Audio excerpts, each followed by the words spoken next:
Marty, what's the Welcome coupon? to the 30-minute hour. It's the personal development podcast for the seven-figure entrepreneur who's looking to level up and become unstoppable. I'm your host, Eric Twiggs, your procrastination prevention partner, and I've conducted over 28,000 coaching sessions with seven-figure entrepreneurs. Now, my typical co-host, Ted Fells, is not going to be joining me this evening. He is attending a conference. You know, he's the super CEO, and that's what super CEOs do from time to time. They attend conferences. I've got a super CEO extraordinaire that we're going to be talking to here in just a minute.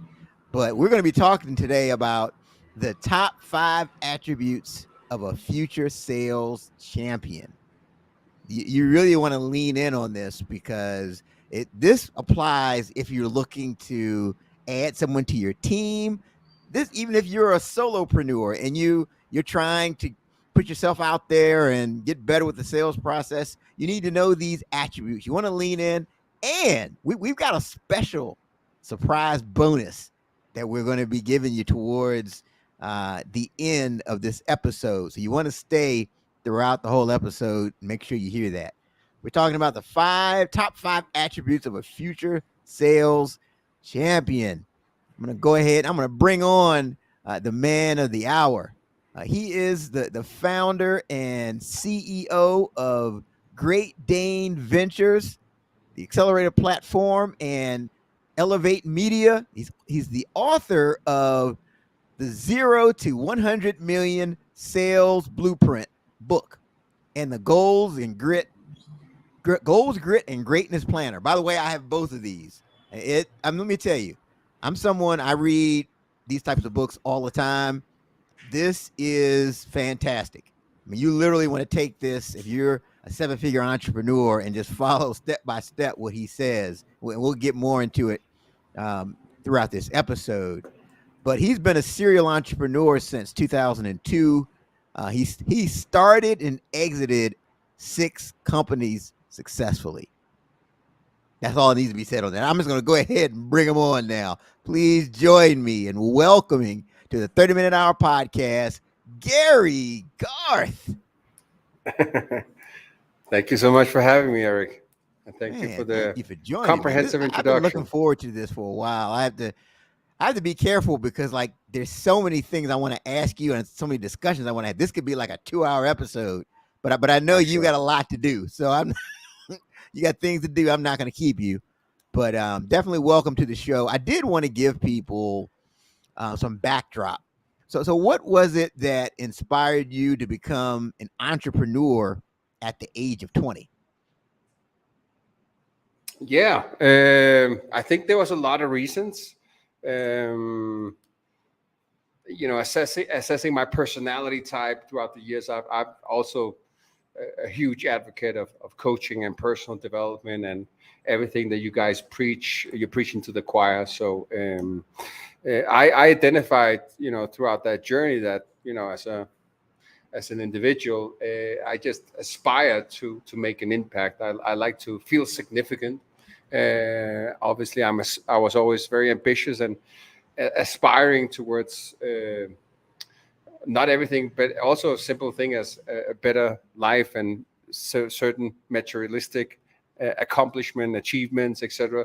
That was just speaking frankly, that was some of the big drivers when you're 18, 19, 20 years old. And that's probably high up on your list. But obviously those drivers has evolved over time. Now every decision as for investing in a company, as being involved in some shape or form, a partner or either as a consultant, is always is this a project I believe has 10, 100x potential?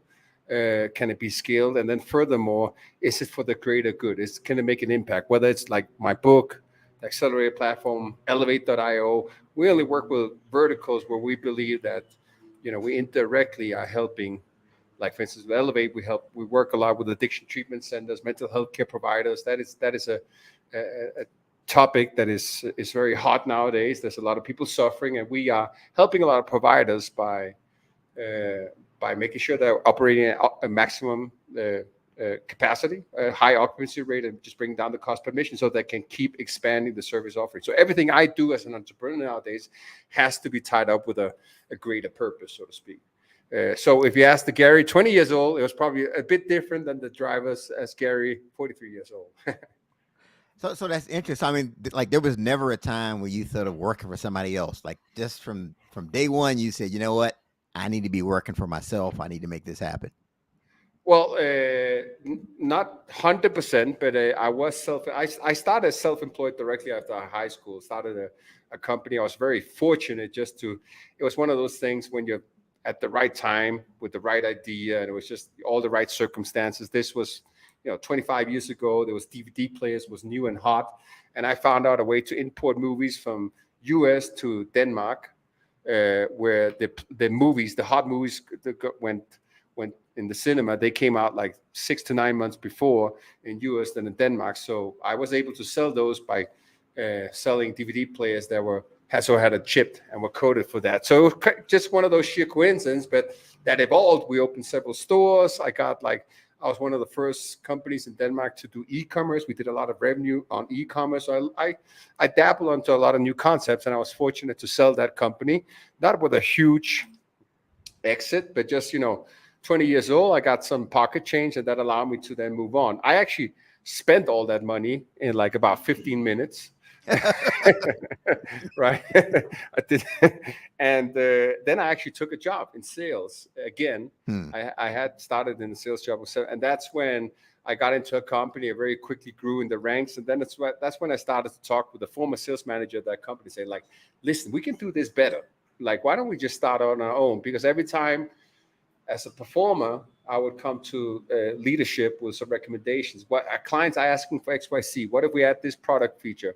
What if we could offer this as a revenue expansion opportunity? And they were just like, just shut up and do more dials. And I was like, this is not the kind of company I want to be in. Yeah. And that's basically what pushed me into my second entrepreneurial journey, so to speak. And I've been on that journey ever since. Interesting. So like if you could go back and talk to the 20-year-old version of Gary based off of what you know now, what advice would you give him? Yeah. Oh boy. Wouldn't we all wish we could do that, right? Right. I think I would, first and foremost, I would slap him around a little bit. Tell him to, no. I would give him a lot of advice, but I think there was one thing I would reiterate was to begin with the end in mind. And I would say, okay, whatever you're doing, try to have a long-term perspective with all your decision-making process. Because I think as an entrepreneur, especially me, and I think many fall victim to, you always get distracted by the next shiny object and something may look intriguing, and that deviates your focus from the long-term view and picture and the purpose that you're trying to accomplish. I think that would be the overarching recommendations. A lot of other stuff I could say, but that would be a separate podcast episode, I would say.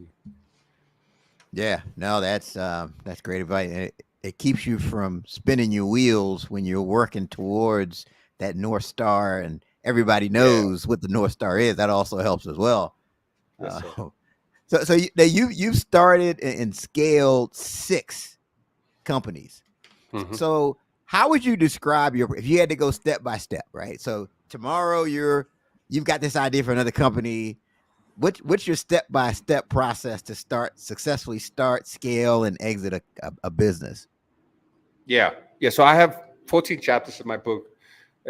Basically, it's 420 pages, stacked with recommendations of many of the high input executives. I work with senior leadership at Google, Microsoft, Meta, big companies. I've had the privilege of working with these very smart people. So it's a lot of those learnings I apply into one book, but also my own experiences. So it's for the bootstrap entrepreneur, that wants to make every penny count, that is struggling, can't go out and hire a fancy marketing agency and burn through a lot of money hoping that it works. It's like, okay, got to make every penny work and try to measure the outcome and grow based on that, residual income they can generate. That's who the book is for. So I would say I break it into all these different phases. One is basically before, setting up the business, preparing for it, then it's launching, and then it's scaling, basically 3 phases. The initial phase, I would say it's very much on, like, one of the things I put is actually put sales first, right out of the gate, because As an angel investor, I assessed at least hundreds of opportunities I've been pitched just last year alone.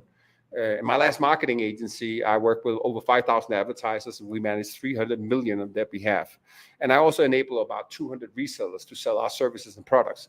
So I got that firsthand view to what works and what doesn't, right? So I saw these great products, groundbreaking concepts, and innovative ideas, but where the founders essentially they put together a whole business plan, right? They thought about everything and anything except sales. So they haven't necessarily done MVP. They haven't gone out and try to see, hey, can I collect money for this, right? So I would say the first thing is just try to put together a minimum viable product, go out and try to sell it, get some early wins, and figure out what you should double down on and get that early feedback.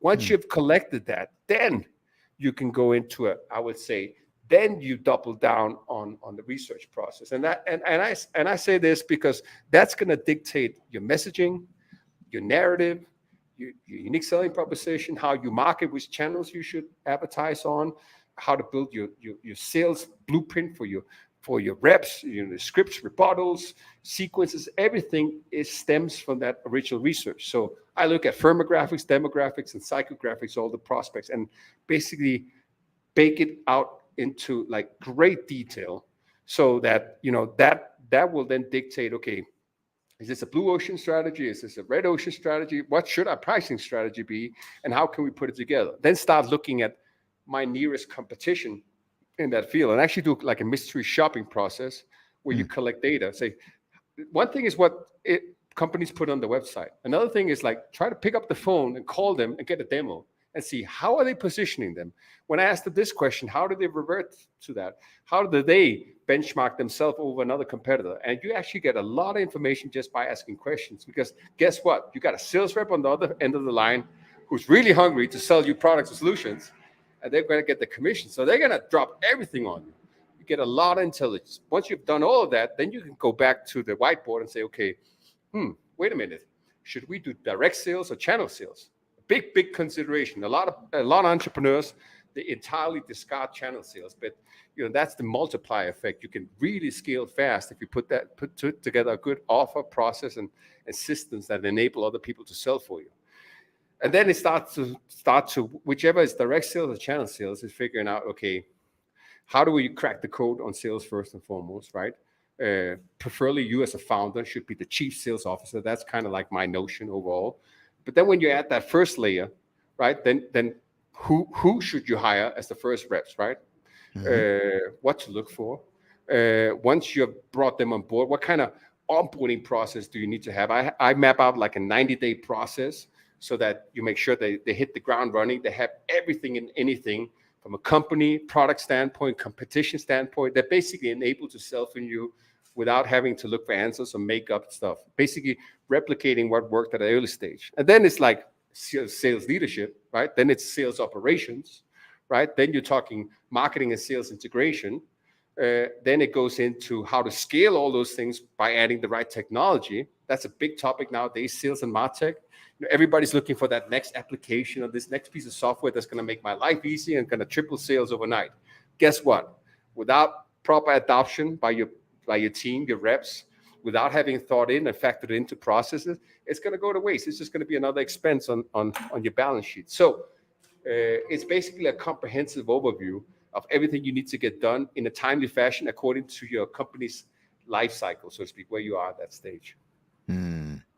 So you say something in the book here that it won't leave me alone, Gary. I believe this to be 100% true. It's on page 173. We talk about the DNA blueprint of your future sales champion. Oh, yes. The world-class sales hiring is probably the single most important factor in determining the success of your company. Can you expand on that? I'm glad you pointed that out, right? That is such a small detail, but at the end of the day, so important for whether you can scale at all. In the first place, it's just bringing on the right people. The reason I bring it up is because, again, as an investor, after selling my last company, I got some pocket change to invest in several companies. And then I come on board as an advisor. or I'm hired to be in the board of directors of certain companies to help them with the go-to-market strategy or business development, expanding to new markets. And they're like, we're going to do this. Here's the budget. We're going to go out and hire all these reps. I'm like, whoa, time out, right? So you're just going to go out, look at the competing company, take out your checkbook and add another zero to it so you can incentivize them to go from another company to yours. How is that going to necessarily equate with success? And the cost per acquisition and everything, we're taking a huge risk here. So instead, I like to, go for the diamonds in the rough, try to find the next sales superstar. And the way to do that is to, not necessarily just hire based on skills, but instead hire on attitude and attributes, right? And in my book, I put 20 attributes you should look for. They're all relevant, right? I say the more than you can identify with a candidate, the more likely they are to become successful. Contingent that you have the right onboarding and training framework, right? But if they come on board, let me give you an example. If they are, there's so many, so I don't know which ones to pick, but like to give an example, are they a good storyteller? Like I think nowadays marketers, they undermine the significance of good storytelling. Like how this particular case or this particular prospect you're speaking with, oh, that reminds me of my old other friend, client, Rich, who works with us. He's out from Florida. He was in the exact same situation as you. He came to me. You're just personalizing the whole narrative. That's what we all like. We are all adopted with storytelling. It goes back to our great grandfathers. That we said about the bonfire and talk about stories. That resonates with everybody. Obviously, they need to be a good listener. They need to be problem solvers, right? Everybody has this notion that sales is just like somebody who's yapping on. And sounds like a used car salesman, and they're very eloquent and very charismatic. Guess what? The most important thing is understanding the pain point. We are all driven by the avoiding pain or attaining pleasure. That's the two drivers we all are driven by. So the better you can listen to those small little indicators that can tell you what to double down on from a pitch standpoint, the better you're going to do it, right? What else? Discipline, important one. Right? So look, like, have they been disciplined in, like, you can hire somebody straight out of college, but, did they have certain after school activities that determined, were they able to juggle both a full-time job and the studies and come out with a good grade? Did they demonstrate discipline in certain other elements of just a full-time job? Can reveal a lot about this person, right? And then how are they gonna consume, adopt all this product, company and market knowledge that you're going to dump on them? Do they have the discipline to sit down? So there's a lot of different attributes to focus on. And the more you can correlate, the more likely you are going to develop a sales superstar. Guess what? Then you hire them for pennies on the dollars versus just go out and hire the competitors' top performers. So you've so far, because our theme is the 5 attributes. So far, you've given us 3. You said, okay. So hold on, hang on. So Yeah. Good storyteller, a good listener, and discipline. I want to unpack this a little bit. I heard something about this storytelling piece. I want to get your thoughts on. And it's been said that the greats, people tell stories that silently sell, right? So they'll tell a story about kind of like a before and after scenario, but it's really selling. But a lot of people that are effective in sales do that. Oh yeah. Can you expand on that? All day. I mean, it's basically like storytelling is basically how do you package in a conversational style way to say, okay, this is like a case study, a testimonial from another client that reminds me of your situation, right?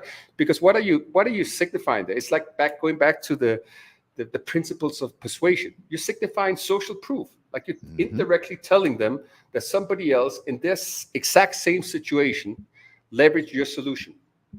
That's incredibly powerful if you do that in an effective way. Like in my case, I just launched Elevate.io, which again, we cater to the addiction treatment center industry. And one of my drivers for that was as an angel investor, I was about to invest in 2 rehab centers back in 2020, just before COVID was rolled out. And as part of the due diligence process, and they said that one was in the Dominican, the other in Canada, I was, part of supporting finding the marketing agencies that was going to help us fill out the beds and all that. And as I was undergoing that process, I just identified that, the outlook as me as an investor, focusing on ROI and a good rate on my return would be a very grim outlook if I just relied on these marketing agencies to get the job done. And then that gave birth to the solution that then I deployed subsequently. So that's a story that resonates incredibly well with my audience, right? They're like, he gets it from a monetary standpoint. He was in my shoes as well. And that's actually the origin story to why we're talking today. Works incredibly good. And it's obviously it has to be authentic. You cannot just make something up. But if you have an authentic story, there's companies that do this just for, as a. And what you did, that's like the perfect example of that, right? No, I think that's critical. So good storyteller, good listener. And I agree with you there, because a lot of times we think it's all about somebody that's the most talkative and the social butterfly, but it's that person that can ask questions and listen. Is the person that's going to be more effective. So how many more am I missing? I guess that's the $1 million question. You said five. What are you missing? 3, right? You got 3. So you got the good storyteller, good listener, and discipline. Okay, I'll take 2 more that comes to mind right away. Number 1, goal-oriented. You can't be in sales without being goal-oriented. So obviously, they're going to have to hit a quota. At my company, every rep comes in. You start as a sales development rep. Guess what? This is a 6-month career pathing plan for you to develop yourself into either marketing coordinator and account executive. So there has to be a process made out, and you have to be constantly focusing on that next step, that goal, and how to achieve that. But you can look at candidates, whether they were goal. For instance, the other day I was interviewing a candidate, and she was like, you know what? I was studying. I wanted to learn tennis. I couldn't do it. The only time I could get I could learn it was if I got up at 5 a.m. and took a private lesson from 6 to 7 before I went to school. I was like, that's disciplined, goal oriented, and then leads me to my third, the 5th attribute. If I was to prioritize, passion.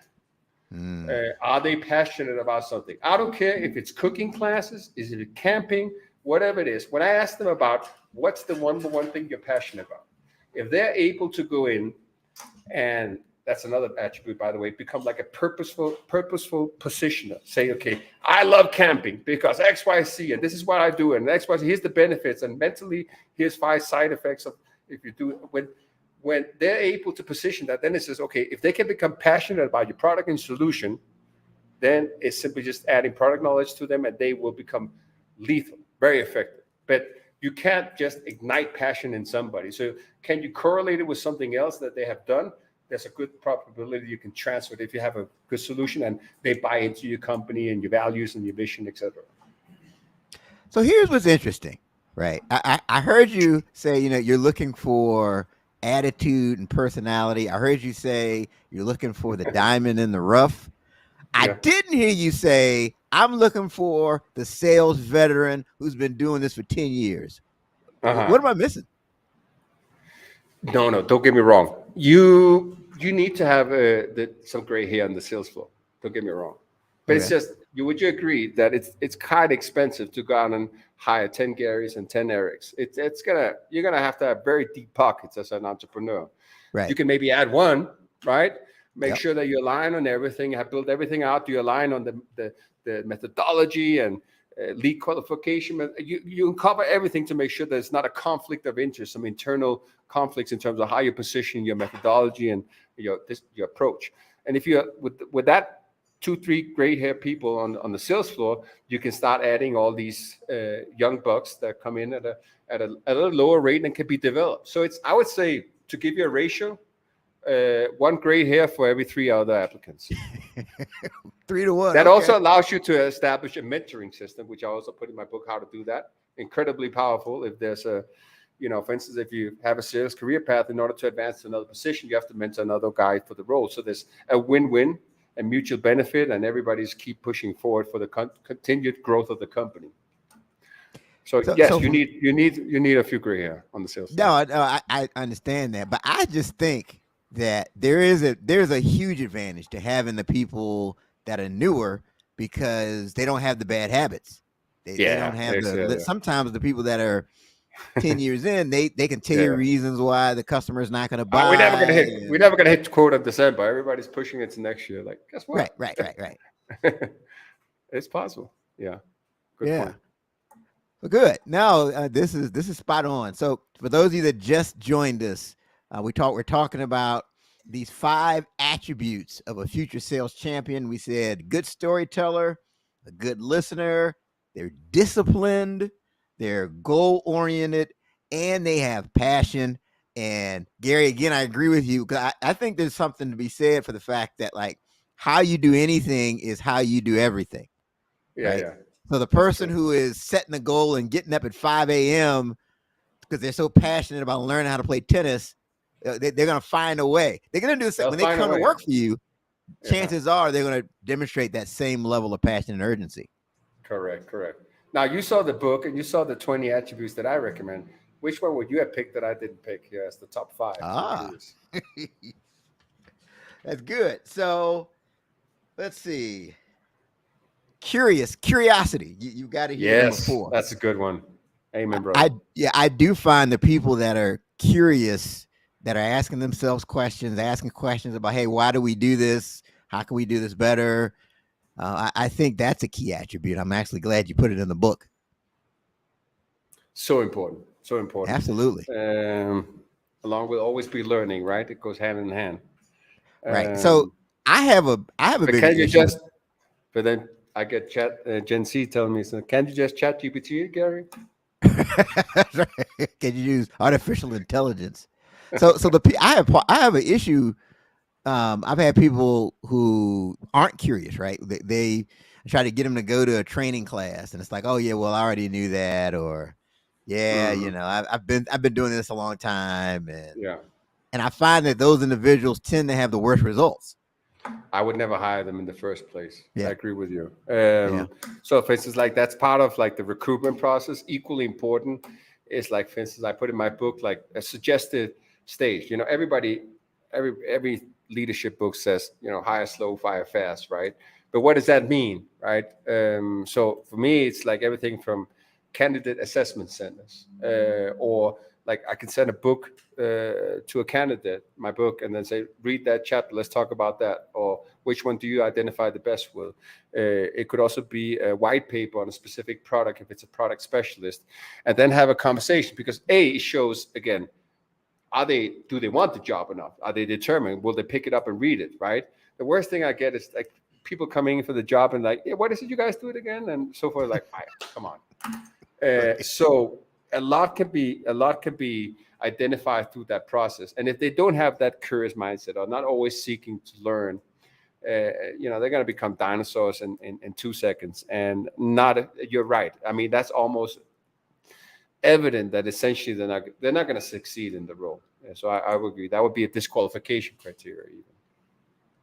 Yeah. Now this is a great conversation, and again, those of you listening, those of you watching, you need to pick this book up. Right? We just scratched the surface. I mean, we gave you a total of 6 of the attributes. There's 20, and there's a lot of other great information. The 0 to 100 million sales blueprint. Again, make sure you check that out. Um, Yes, sir. so, talk to And me about some of your this is not something I just put together. yeah. This is 25. I've been in 25 years in sales. Most of my companies had a sales floor with over 100 people on the phones. Mhm. And everybody who's been in sales knows that there's a certain level of attrition expected. So, I mean, I've hired tens of thousands of reps. And in my last company, the last 3 years, I was responsible for the reseller program. So I would basically train other companies on how to sell our solutions. So I also got a first-hand view inside how do other companies onboard, train sales reps. I immediately interviewed the top performers to see what they were doing. How could I get them to become advocates, buy into our solution, and then, preach it to the rest of the floor to get product adoption. So I started to see what does a sales superstar look like at my own companies and other companies, including Google, Microsoft, Meta, and all these other fantastic resellers that sold our products. And that is the outcome. This chapter specifically in the book. So Gary, I mean, we see the successes, right? We see the 6 companies and the excellent content. But talk to us about some of your failures and mistakes. What are a couple of big mistakes you've made that you've learned from? Oh, that book would be twice as thick and twice as many chapters, because it could also be 101 mistakes not to do when you're starting a company, right? So I've made a lot of mistakes, including almost going bankruptcy a couple of times. Thinking we're kicking ass, sales is going through the roof. Oh, wait a minute, what about cash flow? Everything looked good, except we didn't have the cash to continuous growth. I've also made the mistake of pivoting product-wise based on focus groups and research, and just deploying an altogether new strategy without testing it properly. That nearly made one of my companies go bankrupt before. I also deployed companies without properly doing the proper research. So I just found out there was some governmental regulations, stuff like that I completely ignored. So I made a lot of different mistakes, and I think it all boils down to making sure that as a founder, double down on your strengths and delegate the rest. Like myself, I'm not the best finance guy in the world. My former company sent me to Harvard to study finance for senior executives, and the biggest takeaway of sitting there in Boston, at the campus at Boston, several years in a row for these 3-week periods was like, hey, why don't we just have somebody else do that and let me do what I'm good at, right? That way we mitigate the mistakes possible and let me focus on growing the company and let somebody else worry about the finances. And just obviously I need to know the basics, but let a CFO do those other things, right? So I would say that was the biggest thing, because whatever you're good at, make sure that you either partner or find key hires to fill in the gaps, and then typically when you're doing what you're good at, that's also comes some passion. You get an extra level, you get fueled with confidence because you're doing good. All of a sudden you get recognition and awarded for your growth and your success, and that makes you most people motivate to do even better. So if you're constantly like, I need to improve on this, that's not something that motivates most people. So instead, just double down on your strength, embrace it, have fun, and delegate the rest. You'll come a long way. Yeah, as long as you got sales prioritized as number one. Yeah, yeah. I think it helps with your confidence too. Like if you stay in your zone of genius, right, you'll be more confident, and I think that impacts your whole organization, as opposed if you're trying to get into everything, and that's you're in the thing that you're really not tailored for. No, I totally agree with that, and glad you were able to learn that lesson. So you're on quite a few podcasts, and you get asked all kinds of questions. I know you've got other entrepreneurs who are asking you questions all the time about how can I scale my business. But what's a question you never get asked that you wish people would ask you? Good. A question, I would say, so it's like, okay, what to start with, maybe. That would be the right question, right? Because obviously research and, defining your ICP and all that, obviously all that comes first. But when I say what to start with first, what I'm referring to is, like in my book, I put, in God we trust, everybody else brings data. Define your key metrics, right? I have 20 sales metrics, sales and marketing metrics. Every company should know at the back of their hand. But how do you get to that stage? It's basically having the right systems in place, right? Having a CRM in place that allows you to capture all prospect customer information throughout the whole customer journey and mapping that out, so that you're looking at your entire customer journey and saying, what does that look like? And how does the metric influence the prospect as they go through the funnel, throughout that whole process? Because only when you start measuring all those metrics can you figure out what to improve. Like people ask me all the time, how can I double revenue this year? What's the number one thing we should do? It's like, I don't know what you're doing, what you're not doing, what you could be doing better. First thing is get a systems in place and start measuring, right? Then you can seek to improve and find subject matter experts. Because let's face it, if you're great at selling, if you have solution demos and you kick it, slam dunk every time, everybody's like, wow, this is a hell of a lot of value. at a fantastic price, and this is the greatest user interface I've seen on the platform before I got to sign up. Guess what? But how many demos do you have? Do you need to find a cold outreach email expert that can start generating leads for you, help you with top of the funnel, right? At the same time, if you're not closing shit, maybe we need to start do sales process architecting and figure out like which marketing collateral can help influence deal success rate. So it all really depends on that, where you are in the customer journey. And it's all, the cornerstone of everything is your CRM.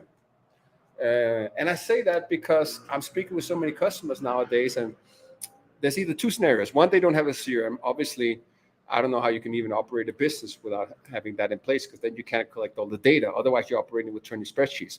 Number two is then configuring the CRM so you get high adoption. Like I've been in so many companies as a sales rep, I'm sitting with some clunky system that's just off the shelf set up. It's not catering to best practices, what helps make my life easier, what helps moves prospects down the funnel quicker. It's not configured appropriately. And the best, like it's like you can have the fanciest yacht in the world, like 120-foot yacht sitting at the harbor. But if you don't have a proper sail and it's not configured, you're not going to get out of the harbor. You're just get stuck there. So you need to have the right system, but also have it configured with the right thinking. And that gives you the right data, the right metrics. And now you can start making more intelligent decisions and reallocating or allocating resources externally, internally to help close more deals and grow revenue, if that makes sense. So the key thing is really understanding where you need to start. Yes. Yeah. No, Yeah, that's a great answer. Because it's so easy to kind of, you feel like you're doing all these things, but if you don't start right, yeah, you're not going to get to where you want to go. All right. Now, this has been awesome. So we're at our final segment. It's called Write This Down. And this is where we'll leave our listeners and viewers with at least one idea from today's episode that they need to write down so they can level up. So Gary, you're the guest of honor. I'll let you go first. What should the people write down based on this episode? Okay. So I would write down to capture everything we just spoke about. Again, in God we trust, everybody else brings data. Write down three things, right? What's my average? Write down, ask yourself, what is my average sales cycle look like, right?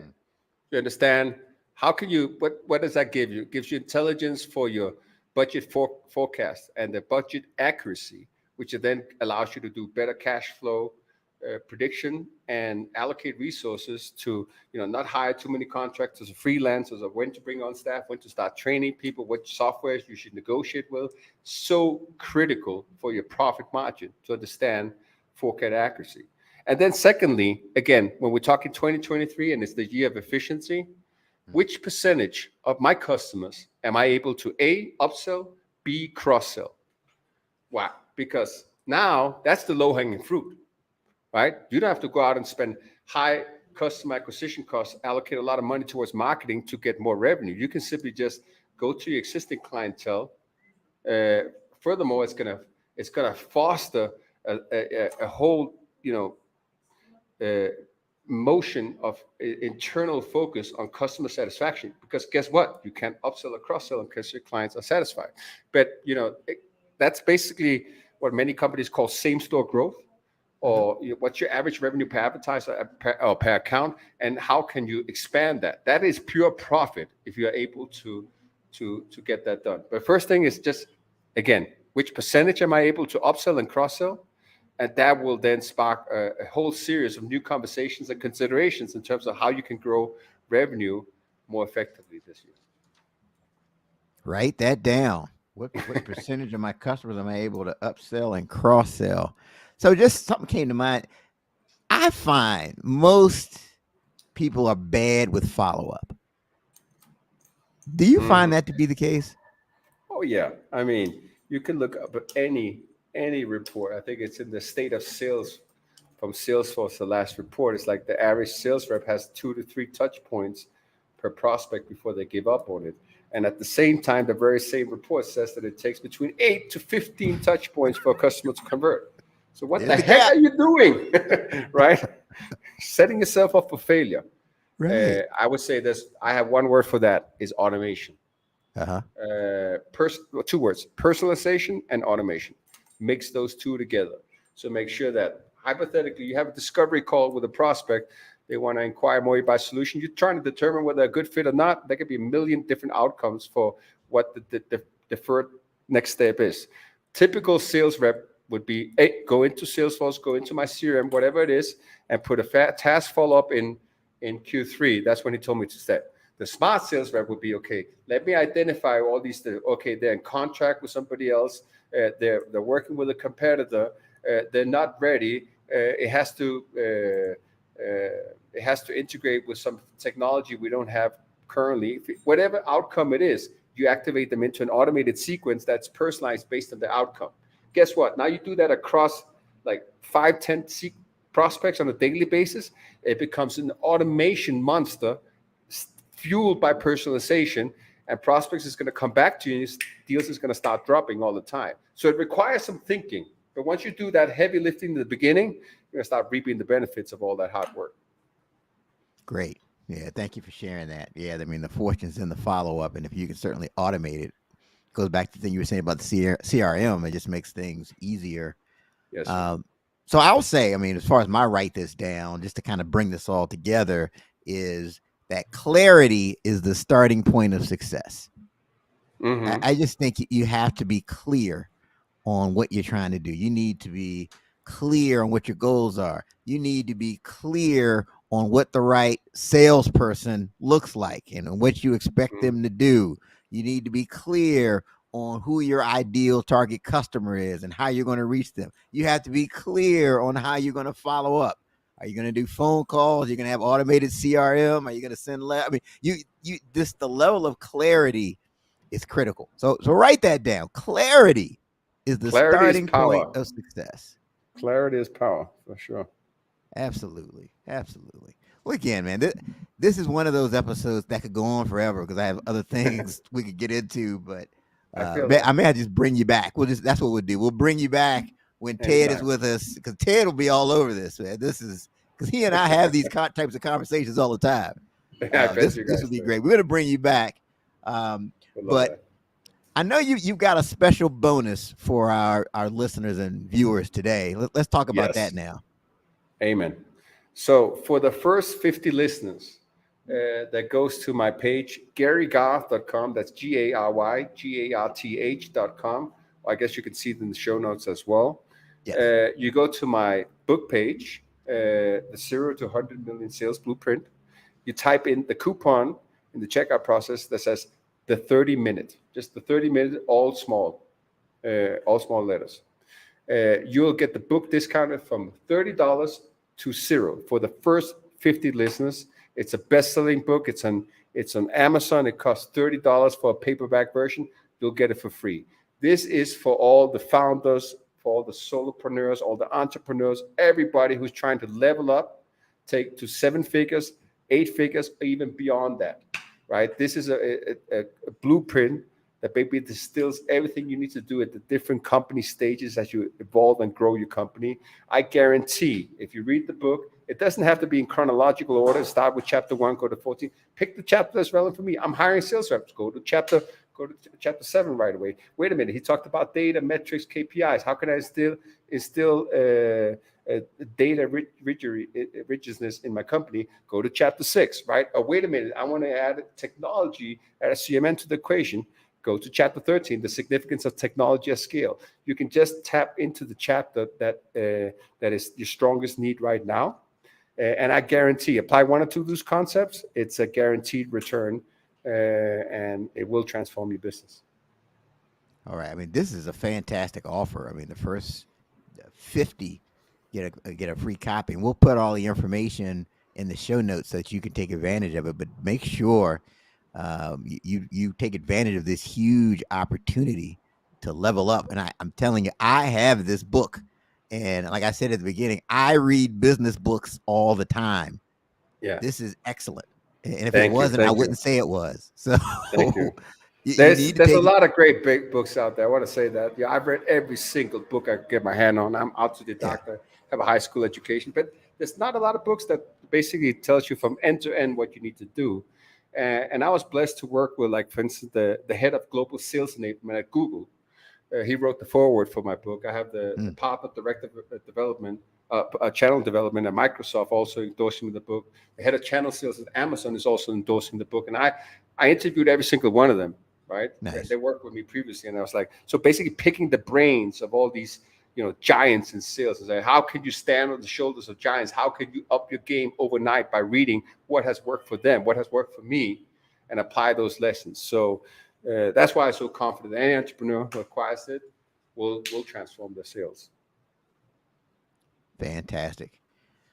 Well, thank you, Gary, for sharing all the things that you shared and giving us these insights on the sales champion. I mean, this has been an amazing episode.